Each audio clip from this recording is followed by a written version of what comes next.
talk a little bit about this, the subject of glass. When it comes to glass, my approach is typically to use watercolor on, watercolor paper, and then move on to colored pencil. Now, when it comes to making it look like glass, well, I'm using like cobalt, like blue glass, so it's a little different for this particular situation. But typically, the idea is to make sure that while it's looking similar, the idea is that you don't want it to look, doesn't matter if it looks identical or not, as long as you get the general idea here. People typically won't be able to notice, and the effect you're looking for will come out pretty nice.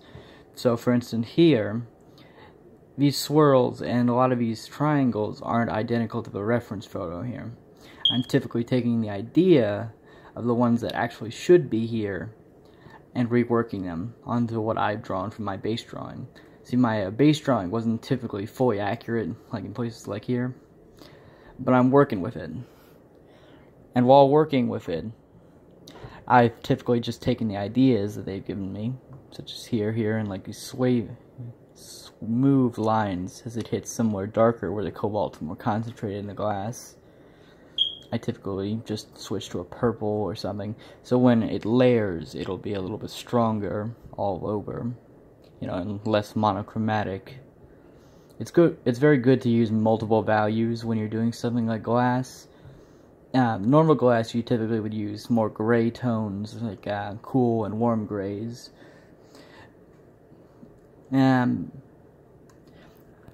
about as complex as I get with glass. Now, typically the places that aren't highlighted in my reference photo, at least, are more of a flat gray, whereas you'll have the highlights be more of a dark, kind of cool gray, with like some of the lighter areas being more of a warm gray. This kind of creates a color gradient of how the light's hitting it. Now, when it applies to here, I'm using more of a saturated blue and purple for shadows, whereas I'm using more of a cerulean blue or an ultramarine for the flatter areas, or on the more concave areas. That's about all I have to say about that. I hope this was helpful. Maybe try to post a little bit more on this channel. Maybe get a better setup for how I hold my camera.